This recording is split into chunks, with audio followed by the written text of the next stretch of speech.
or so. So we're going to jump right into the Oscars talk. Right off the back, I just want to kind of ask you guys, what were some of the snubs and what were some of your surprises from the nominations this year? You want to go first? You go first. I'll go first. Okay. All right. So, Oh, well, I'll say first off, or no, you go ahead okay. Sorry, first. delayed there. Yeah, you. So the big one for me was if Beale Street Could Talk not be nominated for Best Picture. I mean, I thought that was an amazing film that I liked more than any of the movies that were actually nominated, and I thought I could see. My favorite movie of the year overall was Sorry to Bother You, which I thought was wonderful, but I didn't have We were a lot just of talking about that movie. expectations. I didn't have a lot of expectations that would get many Oscar nominations. It's not really the Academy sort of movie. It's way too No incendiary and way problem. too extreme. Although I really love that movie. But if Bill Street Could Talk, I don't really understand the case against it. Like I don't see. Weird. Right, It's definitely. such I a was beautiful movie confused. usually, and the story's great, and it's of the moment. And Barry Jenkins, I mean, his last movie won The Best way Picture. it's nominated is awkward to me. Like it has a supporting actress nomination, I Yeah, believe. What, writing or something? I think those are the two categories. I don't know. It's kind of weird because the screenplay, the movie looked excellent, and I didn't think based on the trailer alone that I don't know, like the lead actress and just the whole setting, it seemed like more should have been like considered. yeah. But yeah, I agree with you. What else did you see that was like either a snub or a surprise?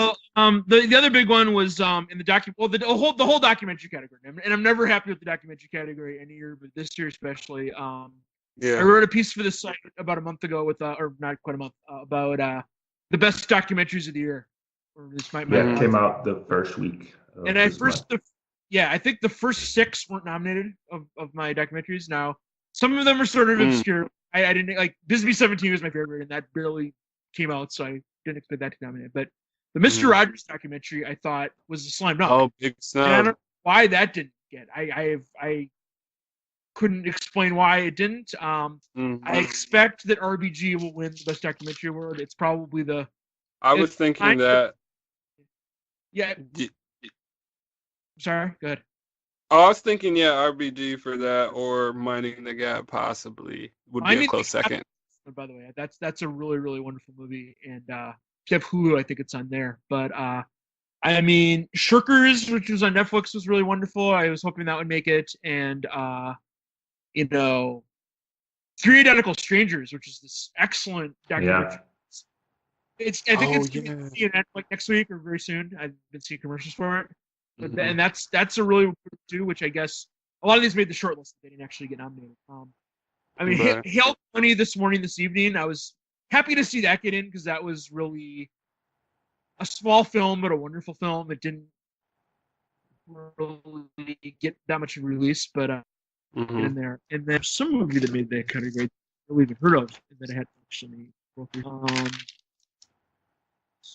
Of fathers Free and Solo, sons. Free Solo was fine. I mean, it was pretty good. I can understand why that made it. Of Fathers and Sons, which I think is a foreign documentary, which I barely know anything about, but that I was kind of Yeah. surprised to see in there too. And Oh I yeah, I don't know. was shocked. I was like, why are they doing that? That was Yeah, weird.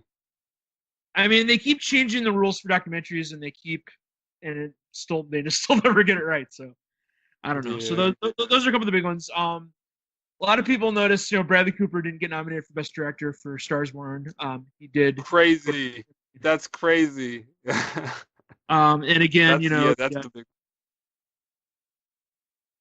the director of Bohemian Rhapsody did not get nominated for Best Director because we're gonna just pretend that it didn't have a director. Yeah, he didn't. He doesn't exist anymore. Brian It's Singer's There's happened no like, in director. the Golden Globes when no one mentioned him in their speech. He wasn't there. no, They kind of pretended there no. was a director. So He's just gonna um, act like he never happened. yeah. I mean, there's certain movies I liked. Like I really liked Annihilation. I don't think that got any Yeah, nominations. I was surprised. I honestly thought that was getting enough buzz to kind of sneak in there like Arrival did. I don't know if you remember when Arrival got Yeah. nominated. I thought it kind of had that same sort of momentum. But Well, Annihilation's a movie that got dumped by its distributor in February, and they didn't really mount much of an Oscar campaign for it. Like sometimes you can tell with like you get emails, you get screeners in the mail, and like the ones you don't get, you can kind of tell the studio doesn't really care that much. So, and Annihilation is one I think they to Netflix in every country other than, and I think it's streaming maybe on Amazon or possibly Hulu, one of those. So if you didn't see Annihilation, that's good. I remember that just when that came out, like film Twitter was just all over it. Like there were just like nonstop discussions of it, and what does this thing mean? What does that thing mean? And we didn't have enough movies like that this year. So I was happy to see Spike Lee finally get a nomination for Best Director. Finally. Oh man. I was Finally. like, what? I was like, I couldn't believe they did that. I was shocked. I was like, wow, they're giving him a nod? I mean, I wouldn't say I was shocked because this was his best commercially performing movie. So I think they only gave it to him because Jordan helped out. I feel like Jordan has pull. I mean, it helps. And it helps that you actually sell in the box office too, finally, Yeah. I mean, it can be very hard to discern the motivations of the Academy because it's thousands of people and you don't know. People like to talk about the Academy like it's a single organism where they all feel one way or they all feel another way or they all. I mean, there isn't a boardroom with like 12 people deciding the fate of not just. That's the Golden Globe. It's the Hollywood Foreign Press Association, which is like the small group of people, and they're all easily corruptible, at least from what I've read about how the process goes, or at least I don't think there's actual outright bribes, but I do think there's whoever gets the most. Whoever throws the best party and gives up the best swag tends to get rewarded by it. Yeah, I mean, you gotta grease the wheels a bit. Yeah, there was a story about a month ago, I don't know if you saw this, where someone fabricated an interview with Drew Barrymore, and I think it was like the in-flight magazine Egypt Air, and it was her saying all these insane things, and then like they asked Drew Barrymore, and she's like, "Oh no, I never talked to these people. I don't know what this is," and it turned out the journalist who that was attributed to was like the former head of the Hollywood Foreign Press Association. Oh, what? That's crazy.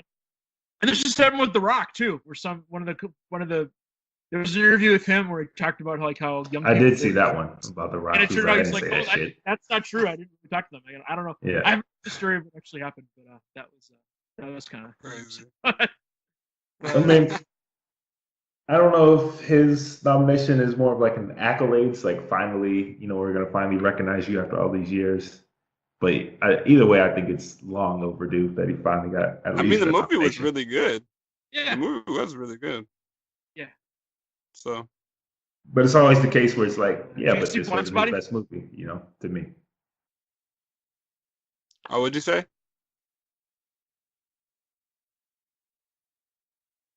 You guys see Blind Spotting? I did not get around to seeing that. That's one I wanted to. I never got around to seeing. Yeah, that's really good, and it didn't really make much of an impact when it came out, so I didn't really expect it to nominations. But I thought that was one of the better ones this year. I mean, I thought, like I said, my favorite was Sorry to Bother You. I mean, Roman: The Star Is Born I really like a lot of the best pictures. I mean, those are the ones that I really liked a lot. I mean, I like Black Panther 2, and I like Black Klansman, and let me just look through the nominations here. The two that I really dislike are Green Book and Bohemian Rhapsody. And yeah, those are two for me that yeah, those are interesting slides.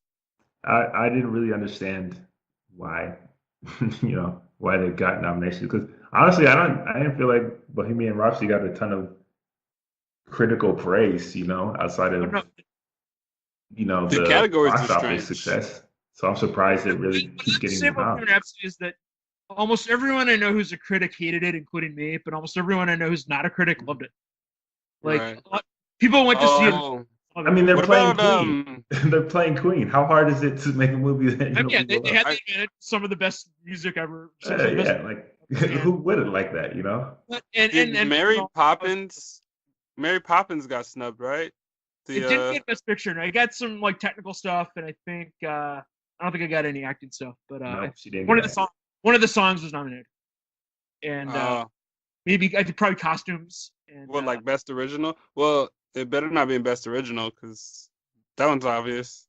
I think Lady Gaga's in that category with her movie. So I thought it was interesting that the Ballad of Buster Scruggs song was nominated Best Oh song. man, That Busta Rhymes got some weird nominations that I didn't I expect was them to shocked to get. see their name. I was like, why is Yeah. this name popping up so much now? Like, I mean, I thought I didn't love Ballad of Buster Scruggs, but that first part I thought was great, and that's when the song that's the part that the song's in. So um, mm-mm. I didn't I confess I liked that part, but I didn't think when I heard it that song was going to be Oscar nominated.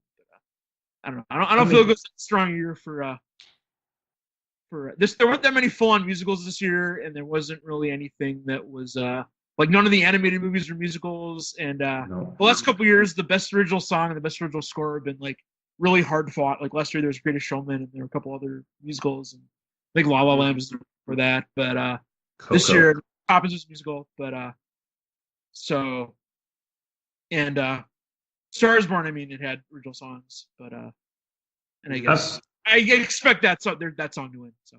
I mean, I guess I would have to ask you, do you think 2018 was kind of a down year for music for movies? Because when I think about it, 2018, I don't really think of too many big movies that pop to my head immediately, like, some of the years before. Well, I mean, I pretty much say this every year, which is that there were great movies this year if you knew where to look for them, and Mhm. if you saw Yeah. enough, you saw probably I saw over 300 movies last year, so I think having seen everything, I saw enough things that I thought were good that I wasn't willing to write off the year as that bad. I mean, there are a lot of years where you get to like March, there's just nothing good in January, February, and then you get to March before there's anything good, and Mhm. Mm. that looks like this year's going to be a year like that because I haven't seen anything good yet. Although I they feel both Fire Festival documentaries, and I thought they were both. But the Hulu one was better than the Netflix one, but they were. Oh, right. Interesting. So for me, I feel like a lot of like the tentpole and blockbuster movies of last year failed. They didn't quite live up to the hype. So I think that's kind of maybe why a lot of people's opinions of the year are kind of down too, because it was more like the smaller, like you said, the smaller movies that you'd have to kind of seek out that were like the better products, and I don't think necessarily everybody got to see those. Right. Yeah. But I mean, Black Panther was, it came out at in February, and it was, very early part of the year. But I felt like that was one that kind of checked all the boxes because it was a blockbuster and it was a superhero movie, and a lot of people saw it, and it was nominated for Oscars. Well, that and Mhm. Avengers. It got. Was I it didn't like. Avengers getting I was nominations? so into this year's Avengers movie. I thought it was kind of. It kind of the way it ended.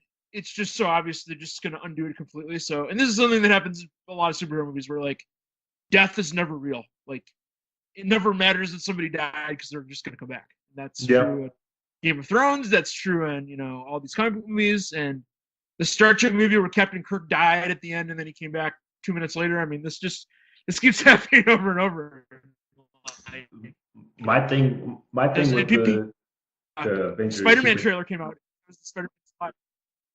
Yeah, my thing with Avengers Infinity War ending was that people who are in the know about how like comic books work and like that stuff know that they're just gonna come right back. But what I saw with a lot of people that aren't familiar with like comic books and how they work, and that whole history of death not being real, a lot of people actually were taken aback that they actually died. Like, so I mean, I can see like, especially when you're experienced and how it's gonna turn out, you feel some type of way about it. But I felt like a lot of people who weren't really that invested into it, but are aware of it because of how big it is, were still kind of surprised by the ending and the fact that they decided to end it that way. Well, where I come at it is I never read comic books, but I've just been seeing these movies for 25 Yeah. years. So You I feel know like how they work, yeah. I feel like I know, who most of the characters are. I mean, I have friends. I'll go to the screening of whatever the Marvel movie is, and there'll be like a when they do the post credit thing, and some guy will show up. And my friend will just be like, "Oh my god, I can't believe it's him." I'm like, I don't know who that guy is. Who's he? I think when they first showed Thanos, it was like that. I'm like, okay. Yeah, I mean, I love the Easter egg Who's deep that big cuts. blue guy? Those are the best part when they get the real deep cuts that you have to be like a comic book nerd to like kind of, get into. But I mean, for me, like with Avengers, I don't know if it got any nominations actually, but I think it should have, because the fact that they were even able to accomplish a movie like that and to be successful in the way it was is insane to me. Yeah. It's pretty crazy. But That's outrageous to clash that many universe, So that many movies. animated character. Oh, go ahead. Sorry. So Oh I didn't no, hear you. no, I was ending. Okay. It was just crazy that all those casts of movies could clash together to make the Avengers. Right. Yeah. yeah, So, You guys see Into the Spider-Verse? I haven't yet. Not It's yet, but I hear really nothing but good things. Yeah, that got nominated for animated feature. It was Yeah, with I that saw that. Incredibles and North Pixel Internet. I mean, there mhm. weren't that many animated movies this year again, so it's kind of like there were 5 movies that all got nominated. But our critics group, the Philadelphia Film Critics Circle, we voted, and I think the only reason Spider-Man didn't win was because we voted like a week after it came out, and not enough of us had seen it. Because everyone who saw it was just like, "This is amazing. This is like." I mean, the trailers look incredible. Yeah, They definitely look like. it is great, and the way, they had all the different Spider-Man characters and put them all together. Man, I thought that was a better, combination of characters than anything in the Avengers movie, if you ask me. And it's surprising that like Sony with their superhero movies, they made this deal to put Spider-Man in the Marvel universe, so that's under Disney now. But then they come out with Venom, which is a huge hit, which I didn't think was that good, but it did really well. And then Spider-Man was also a hit and might win the Oscar for animated feature. So It wasn't a good movie, but it was a good Venom. That's why it's sold. That's really all people really wanted was a good Venom, and they would go watch it in droves. That's all I wanted, and they gave us a good Venom. Not a good movie, obviously, but a good. It's like going to see the Hitman. We really didn't need to know everything. We just wanted to see him do his thing. Yeah, I want to see this guy in action, like not whoever was playing him before. I think Eric from That 70s Show. Yeah. Right. Yeah, it's Topher Grace. Now, did you guys see Green Book? No, I didn't. I want to see though. It looks really good though. Yeah, I wasn't a fan just because I thought I didn't like. I thought Viggo Mortensen was terrible in it, and he was nominated for Best Actor, and that's probably the That was nomination. my problem. I was unsure about. I was surprised he's a lead That's actor. why I really rushed to go see it. I was like, well, he looks good, but then he's the lead, so then it was confusing because I thought Mahershala. I thought Ali was the lead. Well, that's my big objection to the movie, because if it had been about Mahershala Ali's character, it would have been a much better movie because he was a much more interesting character. The other guy was just an idiot who he's doing this horrible, exaggerated Italian accent, and he's just like, it's just Italian stereotypes all day long. So the movie is about the driver? Well, it's about he's the protagonist of the story, and it's basically about how he starts out as this racist idiot, and then he goes on this trip to this guy, and then it's about him learning to be less racist. That's the journey that the movie follows. Like, pat you on the back for being less of an asshole and less racist. Congratulations. Yeah, that's basically what it is. I mean, that's why I really didn't want to see it. It's weird. Like, oh my god, like another one of these. Like, congratulate this guy for not being. Yeah, I kind of knew what I was. It's like, how many awards can we hand out for not being a racist person?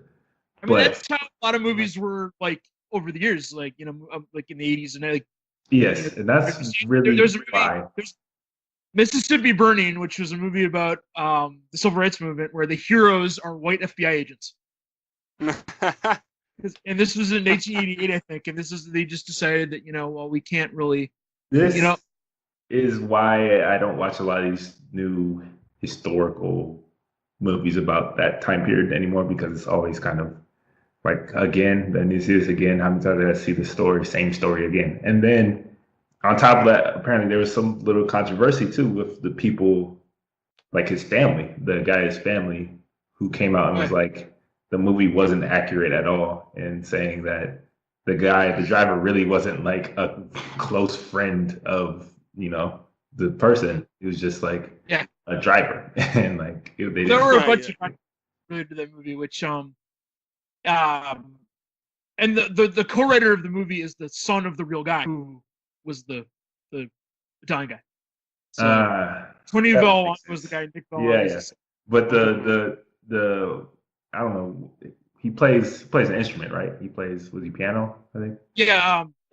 Shirley is the piano player. Okay. So his family was like, they weren't these buddy like friends and great. He was just a driver, and he just happened to be black, and and it was more about him, like he decided to hire this guy, whatever. But so it's just I always feel like those movies are just super exaggerated, over exaggerated, and always Mhm. never really tell an accurate story. So I kind of feel Right. I didn't really want to watch this one. Well, it So didn't I was look kind like of the surprised. filmmakers even knew that these relatives like were alive and able to be. Yeah, the fact that they didn't know that and didn't reach I mean, out to Shirley them. didn't have children, so I guess they assumed that he didn't have any living relatives. But I guess his Right. brother, his I guess They got nephew, brothers, sisters, mom. They got family. Like so, and I guess Ali apologized to him, and he's he did. actually very good in the movie. Yeah, He's I don't have any complaints about his nomination or and I think editing as well. But like for best picture, best screenplay, and Viggo Mortensen, none of those were the least bit deserved. I thought so. those. Yeah, it just didn't seem like a movie I thought would. I mean, I wasn't surprised because it does kind of have fit that category of movie that they love to promote. But at the same time, I was like, I don't want to see this again.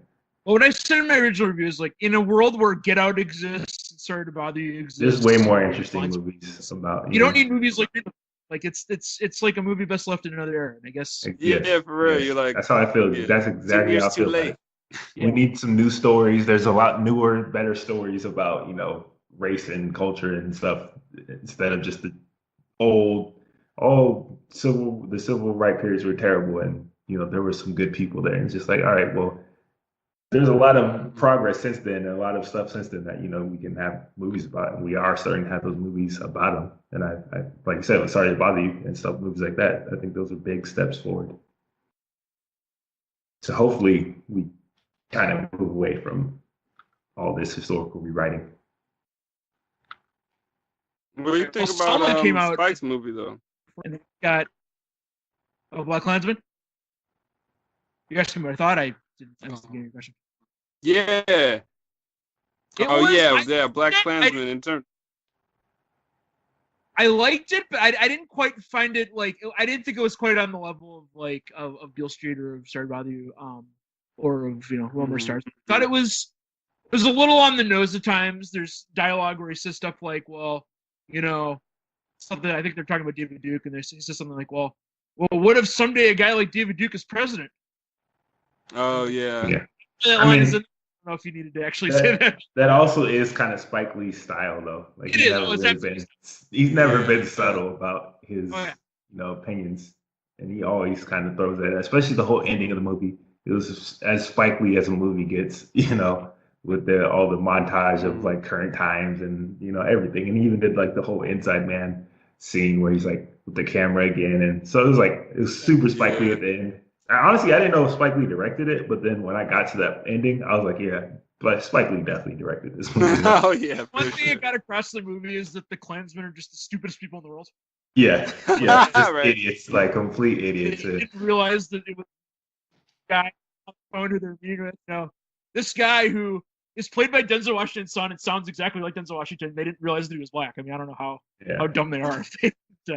But yeah, I mean, it was good. It was good, but I didn't think. I mean, Spike Lee's directed about 5 movies that I think are just absolutely great. Like I love Do the Right Thing. I love Malcolm X. 25th Hour is an amazing film, Inside and Man for and me. Inside Man too. And I'm trying to think what else. But yeah, that's he's done some, and he made some very bad movies as well. Like remember Yes, she hate me was just like it's one of those things where it's like here I have 4 different ideas for a movie and they have nothing to do with each other, but I'm just gonna jam them all and you know. And the Yeah. worst one of all is the one where he's like, well, he's gonna be the runner for all the lesbians and they're gonna have sex with him. And that's I don't know what he was thinking with that one, but he but it's good to see him finally get an award. He actually already got an honorary Oscar, but I guess I Mm. think this is the first time in like 50 years that someone's like been nominated for an actual Oscar for the first time after after. getting an honorary. Oh wow. That's crazy. They thought he was done. That's why they thought he was done. He said, Yeah. "I still got some more in Oh, me." it's over for that guy. Yeah, He's Such not that's that good good old. for work. now. He's probably in his probably late 50s, right? He's Spike, old, yeah. probably older than that. Maybe Yeah. older than that. I mean, he was real young when he started, so I don't know. Yeah, But Yeah. he's He's probably late probably mid 50s, maybe 60s. 50s, early 60s at most. yeah. So and another thing in that movie was just like when I don't know if I bought that the girl would still date him after finding out that he was an undercover cop, and Yeah, and the scene at the Oh end right. where they entrap the guy, they entrap the cop while recording Oh him. That yeah. did not. That just felt false. That scene. It was hilarious. Yeah, some of It was funny, but it wasn't. He definitely took some liberties. Oh yeah, I mean a lot of that. Yeah, he changed the story. I mean, for me, I think I liked about it most is probably that it didn't take it so seriously. You know, like it wasn't just a super serious drama the whole way through. Like I would kind of, it would have been too much. There was a lot of humor in there, you know, and it felt more real because of that. Because I don't think people are so serious all the time, you know, like that. So it was good. Yeah. It was his best. It was a huge comeback for him, especially after like Chirac and stuff like that. So Chirac was. I kind of liked Chirac. I mean, it was. There's a lot of issues with that one. Kind of ridiculous, but I thought Samuel Jackson, that was wonderful. Him doing doing the verse and doing the I don't know. Samuel. I have pieces. I think just the overall theme and the way he tried to present there's a lot of issues there. That caused a lot of backlash for him. I'd say that. And I mean, I like Roma a lot, and I like Starsborn a lot. Like, I'm interested to know, like, just have you guys seen Roma? No. No. I keep hearing about it over and over again, but I've not watched it. It's the Netflix Mexico film. Yeah. Okay. Now I can completely understand why people are reluctant to watch that because it's a 2.5-hour movie. It's in black and white. It's not in English, and there's no stars. It looks stars. like an indie art film, so it's kind of like and that's what it is. Do I really want to sit down right now and watch this, or do I want to watch Aquaman or something? You know, like. Yeah, no, like you have to be really alert. Like you have to be paying attention the whole time to movies like that. Like you got to be watching all these subtleties and like, you know, ooh, did you see the wind blow that like leaf down the hall? Like, you know, like shit like that. So like it's hard to, you know, you got to find time to dedicate to a movie like that. Yeah, and I don't know. And I know Netflix is really secretive about they'll put out a number once in a while where like some like Bird Box was really. They put out a number of, you know, this is how many people watch Bird Box, but they're never transparent about everything. So I'd be interested to know like how many people are watching Roma because I mean I'm sure it got a spike when the Oscars were announced, but I have, like I said, I have heard a lot about it. You know, a lot of people have been talking about it. Yeah, I've heard a lot too. It's just like Dory said, it's just one of those movies you kind of have to make time for. It's not when you just throw on, you know, nonchalantly and like. You know, kind of half watch it. So those are the movies always take me a little longer to get around to. Right. And then Vice was, I thought, very flawed. And it's one of those movies where I enjoyed it while I was watching it, but then I started to think about, you know, that's kind of, there are a lot of filmmaking choices here that I didn't like very much. Like it just, if you saw The Big Short, which is the same director, which was a really good movie, it got a little bit silly. Like it felt like it had to get a little bit silly because it was telling a story about, you know, the financial crisis and all these like complex things. And I mean, his biggest accomplishment was making that an interesting movie. You know, I didn't feel like Vice needed that, but it has it even more so. Like it has all these weird, like it has a weird narration. It has all these like, I don't know. I mean, I lived through that whole period, and I'm kind of a politics buff anyway, so I really liked. I was entertained by all the stuff with that, although Steve Carell as Donald Rumsfeld, he looked just like him, but he just forgot to do the voice. He sounded exactly like Steve Carell.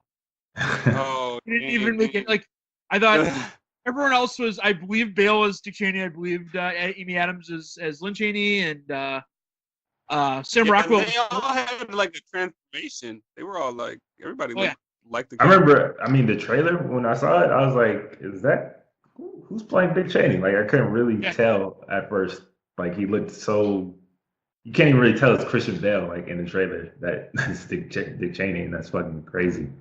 Well, the Academy loves to honor people who like gain and lose weight for roles. That's part of Viggo Mortensen's.